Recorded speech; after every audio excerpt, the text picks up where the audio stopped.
오늘은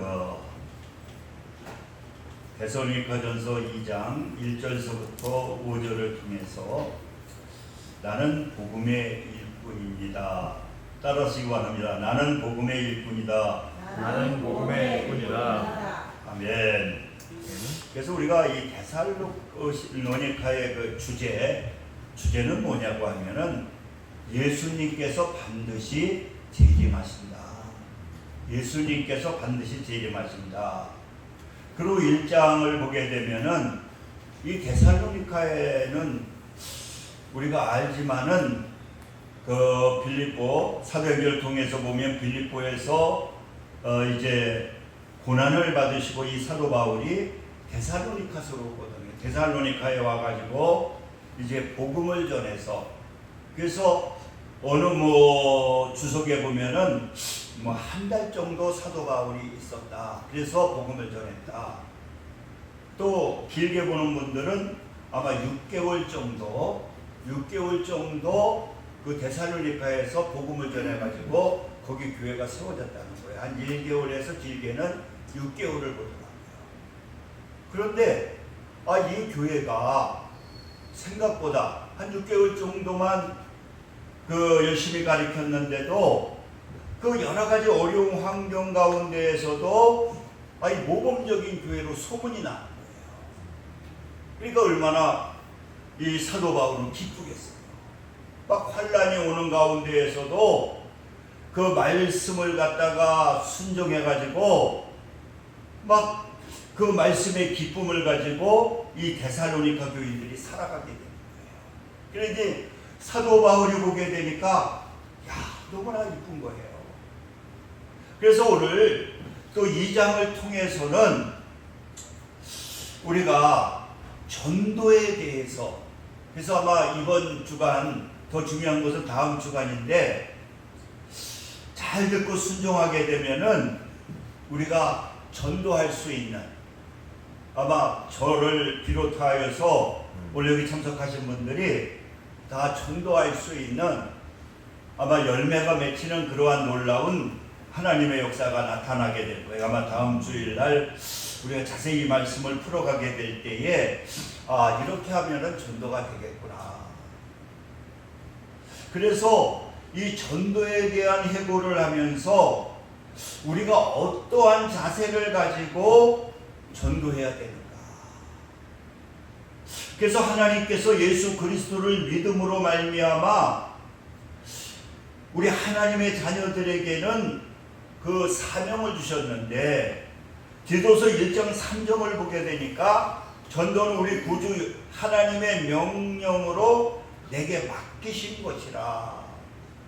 그러니까 이 전도라고 하는 것은 전도자만 하는 것이 아니라 예수 그리스도를 믿는 모든 하나님의 자녀들에게 이 사명을 맡겼다는 거예요.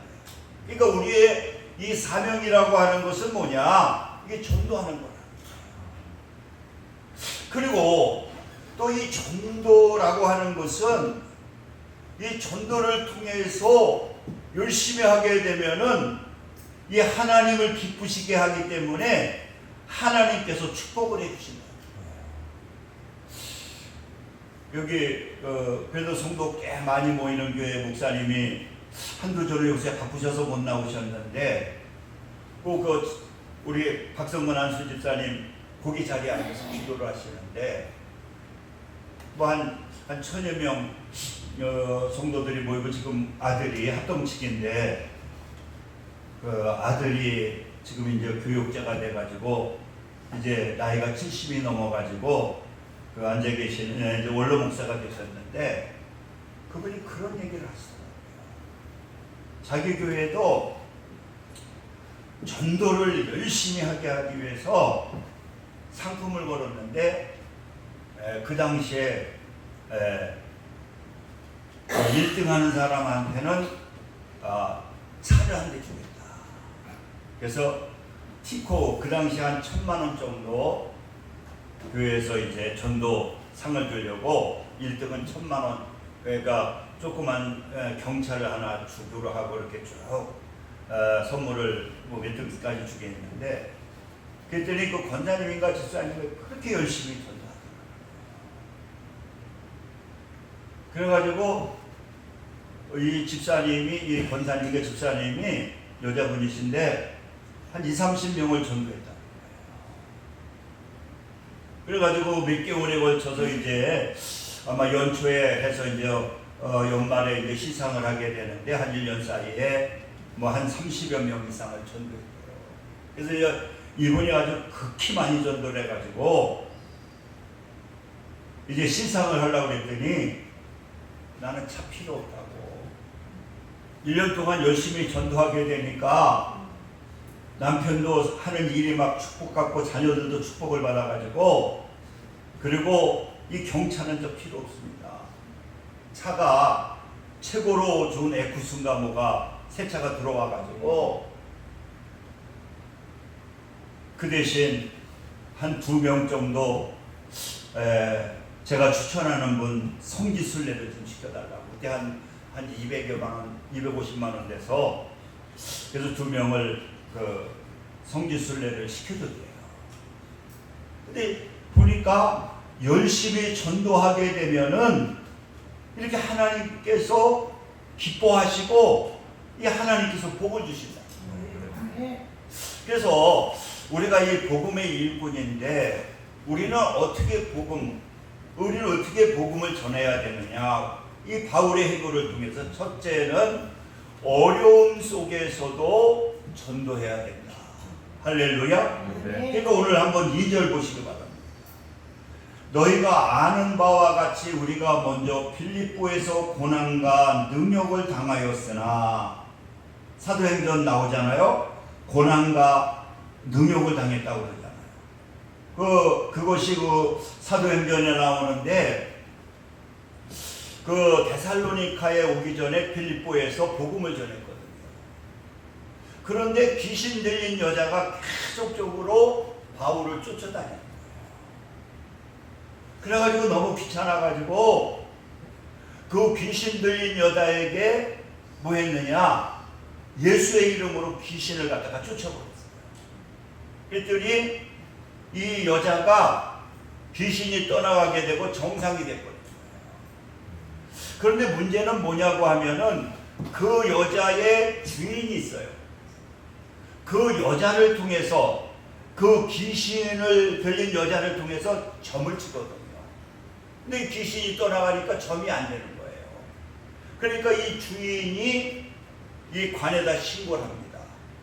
관에다 신고를 한 것이 뭐냐, 천하를 소유하고 그 어지럽힌다고 해가지고 이 관아의 그 주인이 그 사도 바울과 신라를 갖다가 고소를 하게 돼가지고 이 바울을 갖다가 벌을 주는데, 40대에 감한 39대에 매를 쳐라.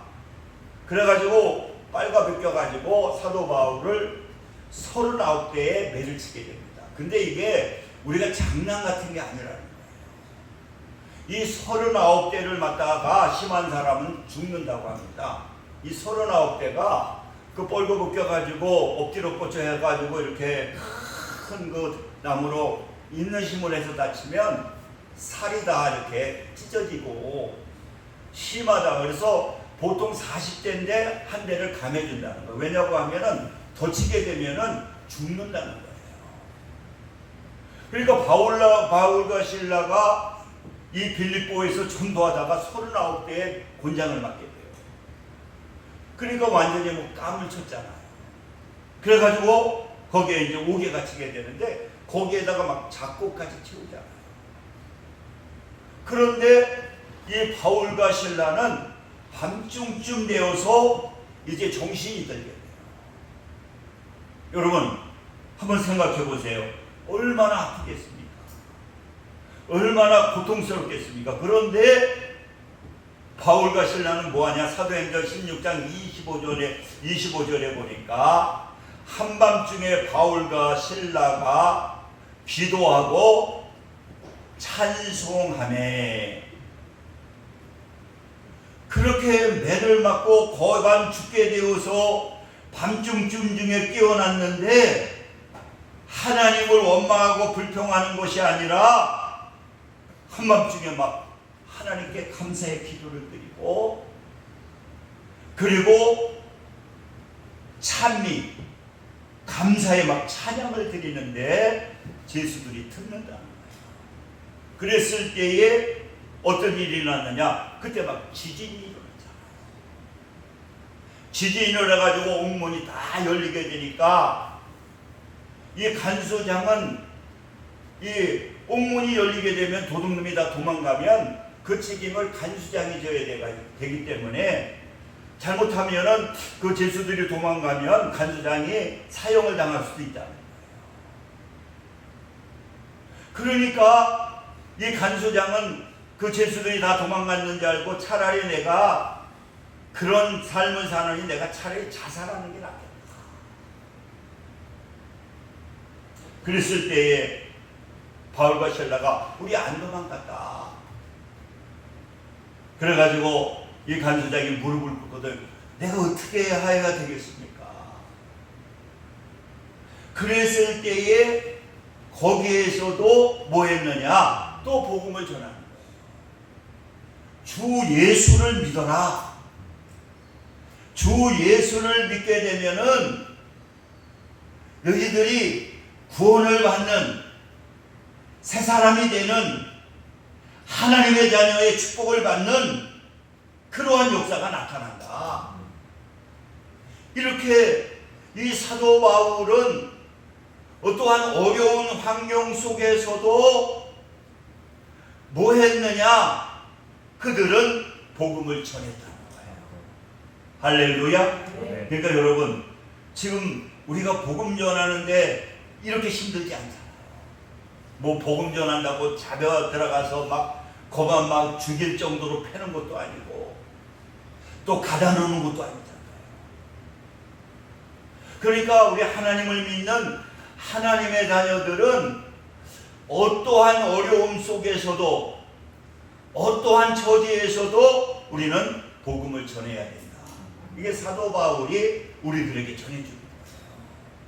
그리고 두 번째로는 어떻게 전해야 되느냐?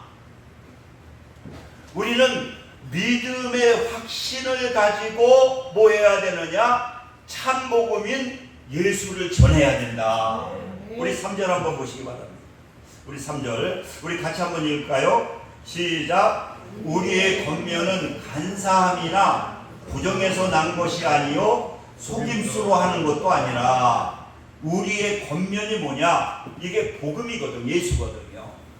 우리가 예수 그리스도를 전하게 될 때에 간사함이나 부정에서 난 것이 아니고 속임수 하는 것도 아니다.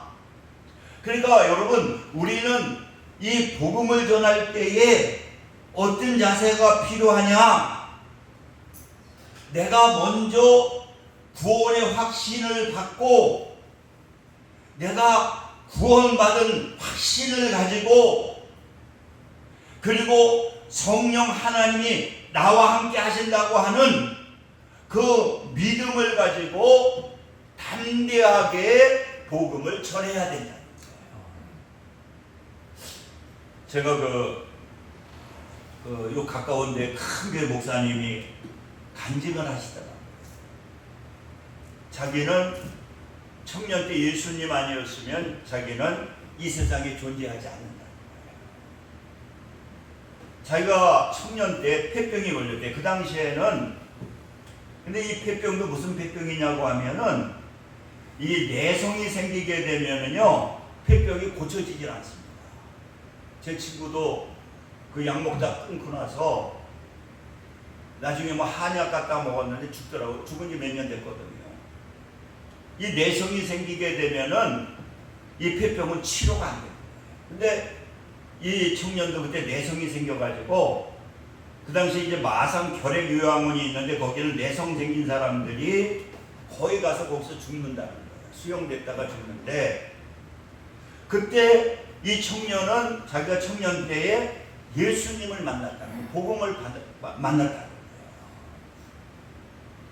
그런데 그렇게 폐병으로 이제 내성이 생겨서 살지 못한다고 해서 나라에서 이 마산인가 어디 그 결핵요양원에 보냈는데 그런 그 예수님에 대한 뜨거움이 있었다.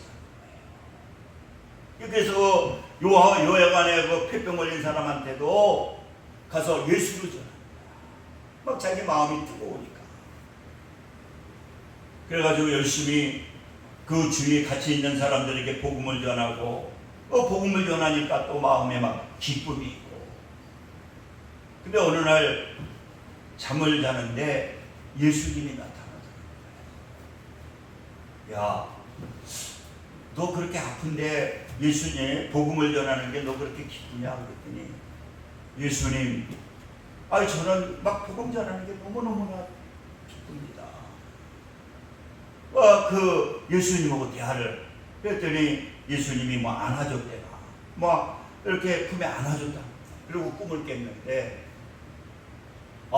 그때부터 이 폐병이 그냥 급속도로 치료가 되는데 그래서 이분이 그 치료가 돼가지고 하나님께 기도했다는 거예요. 나는 주님을 위해서 복음 전하는 자로 목사로 살고 싶다고. 그래서 이분이 치료를 받고 이제 신학대학에 들어가게 되고 그리고 목사가 돼가지고 아무튼 그 안산이가 그 교회 중에 제일 큰 교회를 하시다가 지금은 이제 은퇴하셨는데 그분은 나중에 또 암도 걸리셨는데 온몸에 암이 퍼졌는데 또 하나님의 은혜로 그 간증을 보니까 그분 얘기를 들어보니까 이제 못 산다고 그랬는데 암이 싹 없어졌대요. 그래서 건강하게 목회하시다가 은퇴하셨는데 지금은 모르겠습니다. 아무튼 이제 끝났다고 그랬는데 머릿속 발끝까지 다 암이 퍼졌다고 그러는데 나중에 그분이 오셔서 암이 하나도 다 없어졌다. 그래가지고 건강하게 목회 잘 하시다가 이제 은퇴를 하셨는데 이렇게 여러분 이 복음은 뭐냐? 그 확신을 가지고 누구를 전해야 되느냐? 나를 구원하신 예수님을 전해야 된다. 네. 그리고 세 번째로는 복음은 뭐냐? 바로 하나님을 기쁘시게 하는 것이 바로 복음을 전하는 것이다. 우리 4절 한번 읽겠습니다. 시작. 오직 하나님께 옳게 여기심을 입어 복음을 위탁받았으니 우리가 이와 같이 말함은 사람을 기쁘게 하려 함이 아니요 오직 우리 마음을 감찰하시는 하나님을 기쁘시게 하려 함이라. 우리는 예수님을 하나님께 뭘 위탁받았느냐? 예수님을 전할 것을 복음을 전할 것을 위탁받았는데 그 복음을 전하는 것은 누구를 기쁘시게 하느냐? 하나님을 기쁘시게 하십니다.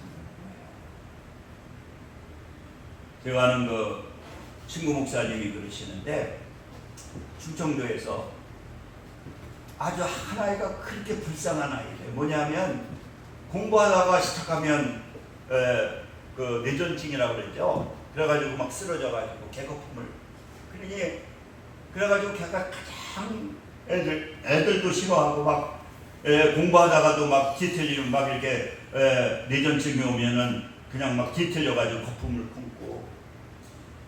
근데 걔가 복음을 받아들였다. 예수를 믿게 됐다. 그러면서 이놈이 얼마나 친구들에게 열심히 복음을 전하는지. 옛날에는 항상 위축되어 있더니 벌써 예수를 믿으면서 내가 완전히 달려있다.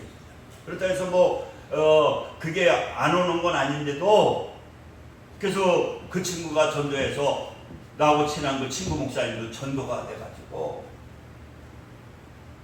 그러니까 열심히 그렇게 전도하게 되니까 하나님께서 걔에게 지혜를 줘가지고 걔가 최초로 자기 초등학교 유일한 의사가 된 친구인데 지금도 서울에서 지금 병원을 그 부인도 의사거든요.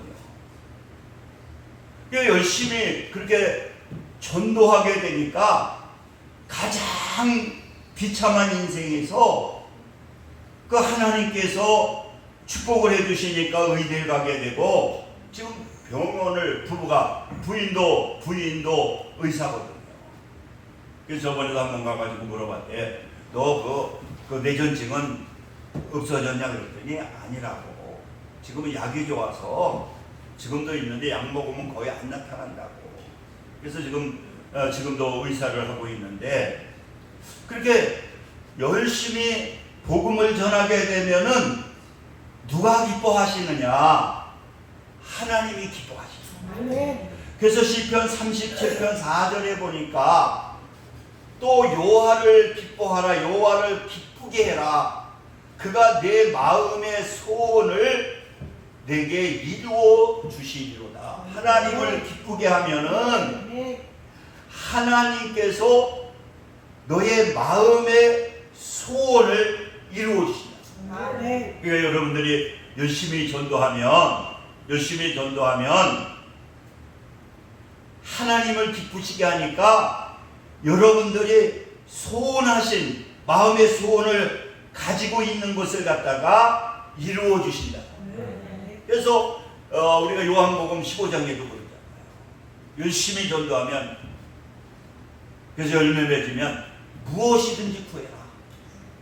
무엇이든지 구하는 대로 응답해 주시겠다고 하나님이 약속하십니다. 그래서 다음 주에는 우리가 어떻게 전도해야 되나, 아주 쉽게 전도할 수 있는, 그래서 전화 한번 여러분들이 한번 이번에 그런 거 하고 실천하면 아마 올해 1명 이상은 분명히 전도되는, 그래서 우리 강명교회가 꽉 채워지는 그러한 놀라운 하나님의 역사가 나타나실 겁니다. 그리고 여러분들에게 말할 수 없는 하나님의 큰 축복이 임하는 그러한 역사가 나타날 것입니다. 우리 기도하겠습니다. 할렐루야. 좋으신 사랑의 하나님 감사합니다.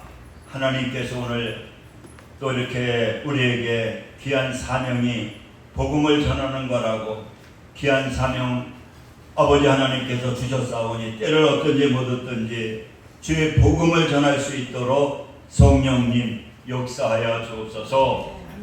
예수님의 이름으로 기도드립니다. 아멘. 찬송가 369장 주시면서 준비하신 것만 드리겠습니다.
and we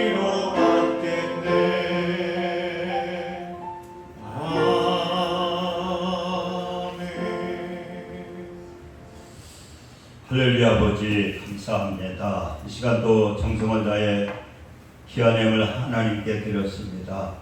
하나님께서 기뻐 받아주시고 넘치는 은혜로 충만케 하여 주옵소서. 예수님의 이름으로 기도드립니다. 네. 강권은 명절 주간이라 오후 예배는 없고요.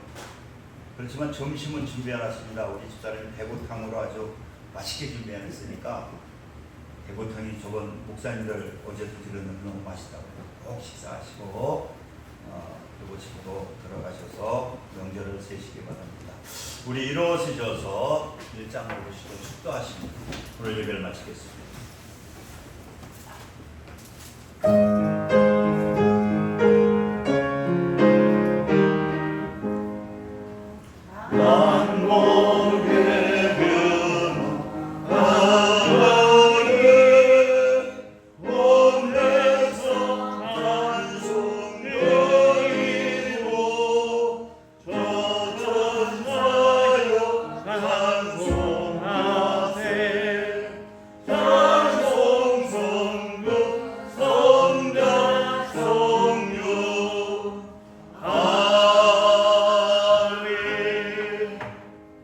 이제는 우리 주 예수 그리스도의 은혜와 하나님 아버지의 극진하신 사랑하심과 성령님의 매주 교통 역사 충만 감동하심이 오늘 예배를 드리는 믿음의 성도들 위해 지금부터 영혼까지 함께 하시기를 간절히 축원하노라.